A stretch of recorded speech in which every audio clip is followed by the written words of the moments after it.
Hello friends, welcome to Devbhoomi education. Friends, आज हम यहाँ पे अध्ययन करेंगे भारतीय इतिहास से संबंधित महत्वपूर्ण प्रश्नोत्तरी का। और ये जो क्वेश्चन है फ्रेंड्स, ये है भारतीय इतिहास के ऐतिहासिक स्रोत। और इससे पहले मैंने जो है इसका एक वीडियो अपलोड कर रखा है। आप चाहे स्टेट की एग्ज़ाम देते हैं, चाहे आप सेंटर की एग्ज़ाम देते हैं, सभी एग्ज़ाम के लिए जो है ये बहुत इंपॉर्टेंट है। इसके बाद आपका जैसे अभी उत्तराखंड में प्रवक्ता भर्ती हो गया या अन्य स्टेट में आपका प्रवक्ता भर्ती हो गया, तो उसके लिए भी ये क्वेश्चन जो है इम्पोर्टेंट है। अभी जिनका भी एसएसटी सब्जेक्ट यानी इतिहास का जो लेक्चरर है, इतिहास है, तो वो इन क्वेश्चंस को यहाँ से देख सकते हैं। तो यहाँ पे जो क्वेश्चन रहेगा, पहला क्वेश्चन रहेगा, बीते हुए युगों की घटनाओं के संबंध में जानकारी देने वाले स्रोत को क्या कहा जाता है। तो यहाँ पे जो हमारा राइट आंसर बनेगा ऑप्शन नंबर ए हो जाएगा, ऐतिहासिक स्रोत। क्या हो जाएगा? ऐतिहासिक स्रोत हो जाएगा। निम्नलिखित में से कौन सा कथन सही है? इनमें से हमें बताना है कि कौन सा कथन इनमें सही है। तो सबसे पहले साहित्यिक स्रोत की तुलना में पुरातात्विक स्रोत अधिक प्रमाणिक होते हैं, ये भी सही है। पुरातात्विक स्रोत की तुलना में साहित्यिक स्रोत अधिक प्रमाणित हैं, और साहित्यिक स्रोत एवं पुरातात्विक स्रोत दोनों एक समान प्रमाणिक होते हैं, और साहित्यिक स्रोत की तुलना पुरातात्विक स्रोतों से नहीं की जा सकती है। तो यहाँ पे हमारा कौन सा कथन सही है? Option number A right answer हो जाएगा। क्वेश्चन नंबर 3 है, किस वेद में प्राचीन वैदिक युग की संस्कृति के बारे में सूचना की दी गई है? तो ऑप्शन नंबर ए हो जाएगा, ऋग्वेद। अगला क्वेश्चन, निम्नलिखित में से कौन सा ग्रंथ श्रुति ग्रंथ का अंग नहीं माना जाता है? तो 4 का यहाँ पे राइट आंसर डी हो जाएगा, पुराण में। क्या है? कौन सा ग्रंथ यहाँ पे श्रुति ग्रंथ का अंग नहीं माना जाता है? तो पुराण हो जाएगा। संहिता, ब्राह्मण और उपनिषद श्रुति ग्रंथ के जो है अंग माने जाते हैं। निम्नलिखित में से कौन सा ग्रंथ यह दावा करता है कि जो उस ग्रंथ में है वह विश्व में है, और जो उस ग्रंथ में नहीं है वह विश्व में अलभ्य है? क्वेश्चन नंबर 5 का यहाँ पे डी राइट आंसर हो जाएगा, महाभारत। अगला क्वेश्चन, त्रिपिटक धर्म ग्रंथ है, त्रिपिटक धर्म ग्रंथ है, तो ये हो जाएगा बोधू का। क्या हो जाएगा? बोधू का। जातक किसका ग्रंथ है? तो यहाँ पे जातक 7 का राइट आंसर सी हो जाएगा, बोध। अगला क्वेश्चन, मिलिंद पन्नो, मिलिंद के प्रश्न राजा मिलिंद और किस बौद्ध भिक्षु के मध्य संवाद के रूप में है? क्वेश्चन नंबर 8 का ये राइट आंसर हो जाएगा ए, नागसेन। अगला क्वेश्चन, क्वेश्चन नंबर 9 है, निम्नलिखित में से किसकी तुलना मैकियावेली के प्रिंस से की जा सकती है? तो बी राइट आंसर हो जाएगा, कौटिल्य के अर्थशास्त्र से। किसकी तुलना मैकियावेली के प्रिंस से की जाती है? कौटिल्य का अर्थशास्त्र। क्वेश्चन नंबर 10 है, कौटिल्य के अर्थशास्त्र में किस पहलू पर प्रकाश डाला गया है? Question number 10 B right answer हो जाएगा, राजनीतिक नीतियां। अगला क्वेश्चन है, क्वेश्चन नंबर 11 है, कल्हड़ की पुस्तक का नाम क्या है? तो कल्हड़ की पुस्तक का नाम क्या है? ऑप्शन नंबर डी हो जाएगा, रासतरंगिणी। अष्टाध्यायी किसके द्वारा लिखी गई है? तो 12 का बी राइट आंसर हो जाएगा, पाणिनि। महाभाष्य के रचनाकार का नाम क्या है? तो 13 का बी राइट आंसर हो जाएगा, पतंजलि। अगला क्वेश्चन, कालिदास द्वारा रचित मालविकाग्निमित्र नाटक का नायक था? तो 14 का यहाँ पे जो राइट आंसर सी हो जाएगा, अग्निमित्र। क्या हो जाएगा? अग्निमित्र। हर्षचरित किसके द्वारा लिखी गई थी? तो 15 का यहाँ पे बी राइट आंसर हो जाएगा, बाणभट्ट। विक्रमांक चरित के रचनाकार कौन का नाम क्या है? तो यहाँ पे विक्रमांक चरित के रचनाकार का नाम हमें बताना है। बी राइट आंसर हो जाएगा, बिल्हण। अगला क्वेश्चन है, चंद द्वारा रचित ग्रंथ का नाम क्या है? 17 का यहाँ पे ए राइट आंसर हो जाएगा, पृथ्वीराज रासो। अगला क्वेश्चन है, क्वेश्चन नंबर यहाँ पे 18, निम्न में से कौन सिकंदर के साथ भारत आने वाला इतिहासकार नहीं था? तो 18 का यहाँ पे डी राइट आंसर हो जाएगा, हेरोडोटस। बाकी निरियाकस हो गया, सिक्रेटिस और एरिस्टोबुल्स हो गया। तो लेकिन हमें पूछा गया है कि सिकंदर के साथ भारत आने वाला इतिहासकार नहीं था, तो हेरोडोटस राइट आंसर हो जाएगा। अगला क्वेश्चन है, निम्नलिखित में से किस विदेशी यात्री ने भारत का दौरा सबसे पहले किया था? 19 का यहाँ पे ए राइट आंसर हो जाएगा, मेगास्थनीज। मेगास्थनीज का पुस्तक का नाम क्या है? तो 20 का यहाँ पे डी राइट आंसर हो जाएगा, इंडिका। ज्योग्राफिया की रचना किसने की? 21, ज्योग्राफिया की रचना किसने की है? तो सी राइट आंसर हो जाएगा, स्ट्रेबो। अगला है, प्लिनी की पुस्तक का नाम क्या है? 22 का बी राइट आंसर हो जाएगा, नेचुरल हिस्टोरिया। क्या हो जाएगा? Natural Historia. क्वेश्चन नंबर यहाँ पे 23, पेरिप्लस ऑफ एरिथ्रियन सी की रचना किसने की है? पेरिप्लस ऑफ एरिथ्रियन सी की रचना किसने की है? तो डी राइट आंसर हो जाएगा, अज्ञातनामा यूनानी लेखक ने। क्वेश्चन नंबर 24 है, फायान कहाँ का निवासी था? फायान कहाँ का निवासी था? तो ये था फ्रेंड्स ऑप्शन नंबर, फायान कहाँ का निवासी था? ये था चीन का। कहाँ का निवासी था? चीन का निवासी था। हर्षवर्धन के समय, सॉरी यहाँ पे फायान किसके शासनकाल में भारत आया था? फायान किसके शासनकाल में भारत आया था? 25। तो यहाँ पे डी राइट आंसर हो जाएगा चंद्रगुप्त द्वितीय। पहला क्वेश्चन था फायान कहाँ का निवासी था? ये था चीन का। और किसके शासनकाल में भारत आया था? ये आया था चंद्रगुप्त द्वितीय के समय। तो इसके बाद है 26। तो यहाँ पे कह रहा है कि वह हर्षवर्धन के समय में कौन सा चीनी यात्री भारत आया था?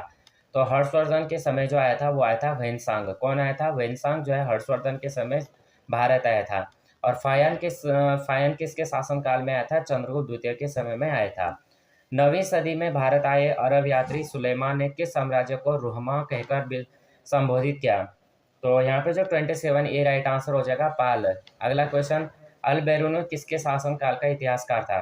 तो 28 का ये राइट आंसर हो जाएगा महमूद गजनवी। अगला क्वेश्चन है क्वेश्चन नंबर 29, यात्री इब्न बतूता कहाँ से आया था? 29। तो ये राइट आंसर हो जाएगा मोरक्को। दक्षिण अफ्रीकी यात्री इब्न बतूता किसके शासनकाल में भारत आया था? 30 का यहाँ पे सी राइट आंसर हो जाएगा मोहम्मद बिन तुगलक। क्या हो जाएगा? मोहम्मद बिन तुगलक हो जाएगा। फारस के सुल्तान मिर्जा शाहरुख के राजदूत अब्दुल रज्जाक 1443-44 ईस्वी ने किस विजयनगर सम्राट के शासनकाल में विजयनगर की यात्रा की थी? तो 31 का बी राइट आंसर हो जाएगा देवराय द्वितीय। भारतीय सर्वेक्षण आर्कियोलॉजिकल सर्वे ऑफ इंडिया की स्थापना कब हुई थी? 32। डी राइट आंसर हो जाएगा 1861 ईस्वी में। भारतीय पुरातत्व जनक the father of Indian archaeology किसे कहा जाता है? 33 का ये राइट आंसर हो जाएगा अलेक्जेंडर कनिंघम। निम्नलिखित विद्वानों में हड़प्पा सभ्यता का सर्वप्रथम खोजकर्ता कौन था? 34 का यहाँ पे डी राइट आंसर हो जाएगा दयाराम साहनी। हड़प्पा सभ्यता की खोज किस वर्ष हुई थी? तो यहाँ पे 35 का यहाँ पे बी राइट आंसर हो जाएगा 1921 ईस्वी में। अगला क्वेश्चन, सिंधु घाटी सभ्यता को खोज निकालने में जिन दो भारतीयों का नाम जुड़ा है वे कौन है? 36। ए राइट आंसर हो जाएगा दयाराम साहनी एवं राखालदास बनर्जी। क्या हो जाएगा? दयाराम साहनी एवं राखालदास बनर्जी यानी आर.डी. बनर्जी। हड़प्पा एवं मोहनजोदाड़ो की पुरातात्विक खुदाई के प्रभारी थे। 37 का बी राइट आंसर हो जाएगा सर जॉन मार्शल। क्या हो जाएगा? Sir John Marshall. न्यूमिस्मेटिक्स क्या है? न्यूमिस्मेटिक्स क्या है फ्रेंड्स? 38। ऑप्शन नंबर बी हो जाएगा सिक्कों का व धातुओं का अध्ययन। अगला क्वेश्चन, एशिया माइनर स्थित बोगास कोई का महत्व इसलिए है कि 39 यहाँ पे देखेंगे तो यहाँ पे हो जाएगा वहाँ से जो अभिलेख प्राप्त हुए हैं उनमें 4 वैदिक देवताओं इंद्र, वरुण, मित्र व नाश्यत्य का उल्लेख मिलता है। क्या है? एशिया माइनर स्थित बोगास कोई का महत्व है कि वहाँ से जो अभिलेख प्राप्त हुए हैं उनमें 4 वैदिक देवताओं का नाम प्राप्त होता है। कौन कौन से? इंद्र हो गया, वरुण हो गया, मित्र हो गया, नाश्यत्य का उल्लेख मिलता है। अगला क्वेश्चन करते हैं 40, अशोक के शिलालेख को पढ़ने वाला प्रथम अंग्रेज कौन था? तो यहाँ पे जो 40 का डी राइट आंसर बनता है जेम्स प्रिंसेप। अशोक के अधिकांश अभिलेख किस भाषा व लिपि में हैं? ए राइट आंसर हो जाएगा प्राकृत व ब्राह्मी लिपि में। कहाँ से अशोक के द्विभाषाई ग्रीक एवं आरमाइक अभिलेख प्राप्त हुए हैं? तो 42 का यहाँ पे जो राइट आंसर है ए हो जाएगा सर ए कूना कंधार। क्या है? अशोक के जो है द्विभाषाई ग्रीक एवं अरमाइक अभिलेख प्राप्त हुए हैं सर ए कूना कंधार से। अशोक के मनसेरा पाकिस्तान एवं शाहबाज गढ़ी पाकिस्तान से प्राप्त शिलालेखों में किस लिपि का प्रयोग किया गया है? 43 यहाँ पे देखेंगे ए राइट आंसर हो जाएगा, ये हो जाएगा खरोष्टी। प्राचीन भारत में कौन सी एक लिपि दाईं से बाईं ओर लिखी जाती है? तो 44 का यहाँ पे डी राइट आंसर हो जाएगा। 44 का राइट आंसर हो जाएगा खरोष्टी। प्राचीन भारत में जो है खरोष्टी लिपि दाईं से बाईं ओर लिखी जाती थी। हेलियोडोरस का बेसनगर अभिलेख संदर्भित है। तो 45 यहाँ पे देखेंगे तो 45 का यहाँ पे डी राइट आंसर बनता है केवल वासुदेव से। क्या हो जाएगा? केवल वासुदेव से। निम्नलिखित में से कौन सा अभिलेख कलिंग नरेश खारवे से संबंधित है? तो 46 यहाँ पे ए राइट आंसर हो जाएगा हाथी गुम्फा। सर्वप्रथम भारत में विशुद्ध संस्कृत भाषा में लंबा अभिलेख किस राजा द्वारा जारी किया गया? तो 47 यहाँ पे जो राइट आंसर बनेगा बी बनेगा। क्या हो जाएगा? शक क्षत्रप रुद्रदमन द्वारा। क्या हो जाएगा? शक क्षत्रप रुद्रदमन द्वारा। काव्य शैली का प्राचीनतम नमूना किसके अभिलेख में मिलता है? तो 48 का यहाँ पे राइट आंसर ये हो जाएगा रुद्रदमन के। अगला क्वेश्चन है निम्नलिखित में से किस अभिलेख में चंद्रगुप्त मौर्य और अशोक दोनों का उल्लेख किया गया है? 49 बी राइट आंसर हो जाएगा महाक्षत्रप रुद्रदमन का जूनागढ़ का अभिलेख निम्नलिखित में से किस अभिलेख में चंद्रगुप्त मौर्य और अशोक दोनों का उल्लेख मिलता है? बी राइट आंसर है महाक्षत्रप रुद्रदमन का जूनागढ़ अभिलेख 49।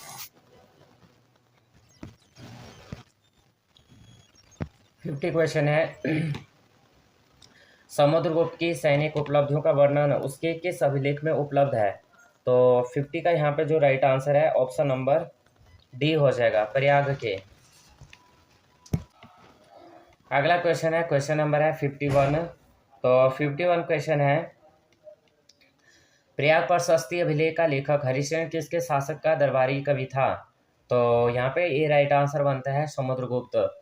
मेहरौली दिल्ली स्थित लोहा स्तंभ का निर्माण किस सदी में हुआ था? 52। सी राइट आंसर हो जाएगा चतुर्थ सदी में। दिल्ली के मेहरौली के कुव्वत उल इस्लाम मस्जिद के प्रांगण में स्थित प्रसिद्ध लोह स्तंभ किसकी स्मृति में है? 53। तो यहाँ पे बी राइट आंसर हो जाएगा चंद। सती प्रथा का पहला पुरातात्विक उल्लेख कहाँ मिलता है? 54। सी राइट आंसर हो जाएगा एरन अभिलेख से। 55 है, एरन अभिलेख का संबंध किस शासक से है? तो डी राइट आंसर हो जाएगा भानुगुप्त। अगला है 56। ऐहोल प्रशस्ति का रचयिता रवि कीर्ति किस चालुक्य शासक का दरबारी कवि था?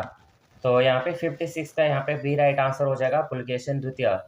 57 हर्ष एवं पुलकेशिन द्वितीय के मध्य हुए संघर्ष की जानकारी कहाँ से मिलती है? तो 57 का ए राइट आंसर हो जाएगा ऐहोल अभिलेख से। 58 कवि कालिदास के नाम का उल्लेख किस लेख में हुआ है? 58 बी राइट आंसर हो जाएगा ऐहोल के उत्कीर्ण लेख में। अगला क्वेश्चन है, अभिलेखों को ऐतिहासिक प्राकथन के साथ प्रारंभ करने की परंपरा का सूत्रपात किसने किया? तो 59 का बी राइट आंसर हो जाएगा राज राजा फर्स्ट। कहाँ से प्राप्त अभिलेख में महासभा की कार्यप्रणाली के विषय में विस्तृत जानकारी मिलती है? तो 60 का ये राइट आंसर हो जाएगा उत्तर मेरू। भारत में सिक्कों का प्रचलन कब आरंभ हुआ था? तो 61 का यहाँ पे ए राइट आंसर हो जाएगा 600 ईसा पूर्व।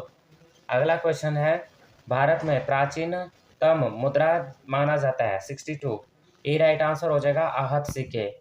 भारत में सर्वप्रथम स्वर्ण मुद्राएं किसने चलाई थी? 63 का बी राइट आंसर हो जाएगा इंडो बैक्ट्रियन ने। 63 का बी राइट आंसर हो जाएगा। 64 निम्नलिखित में से किसने सोने का सर्वाधिक शुद्ध सिक्के जारी किए थे? तो 64 का यहाँ पे जो राइट आंसर बनेगा 64 ए कुषाण।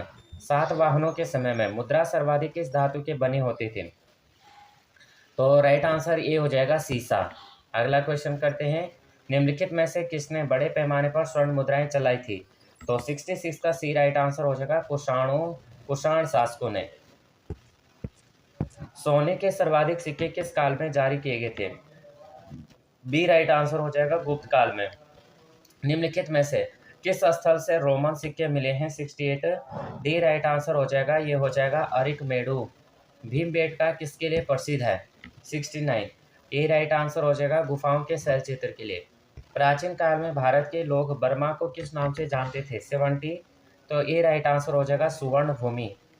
अंकोर वाट कहाँ स्थित है? 71। तो अंकोर वाट हो जाएगा डी कंबोडिया। अगला, प्लिनी की मूल कीर्ति नेचुरल हिस्ट्री किस भाषा में रचित है? 72 बी राइट आंसर हो जाएगा लैटिन। चचनामा सिंध का इतिहास है और मूल रूप से किस भाषा में लिखा गया है? 73 सी राइट आंसर हो जाएगा अरबी। अगला क्वेश्चन, भारत के सांस्कृतिक इतिहास के संदर्भ में इतिवृत्तों राजवंशी इतिहास तथा वीर गाथाओं का कंठस्थ करना निम्नलिखित में से किसका व्यवसाय था? तो 74 का यहाँ पे डी राइट आंसर हो जाएगा मागध। चीनी यात्री संग्यून ने भारत यात्रा की थी। 75 ए राइट आंसर हो जाएगा 518 ईस्वी से 522 ईस्वी। महाभारत युद्ध के लिए 3101 ईस्वी पूर्व तिथि का उल्लेख निम्नलिखित में से किस अभिलेख में हुआ है? 76 का ए राइट आंसर हो जाएगा पुलकेशिन द्वितीय का ऐहोल अभिलेख। अगला है 77 रबातक अभिलेख संबंधित है। 77 रबातक अभिलेख है। 77 का सी राइट आंसर हो जाएगा ये हो जाएगा कनिष्क से। 78 भारतवर्ष के लिए इंडिया शब्द का प्रयोग सर्वप्रथम किसने किया?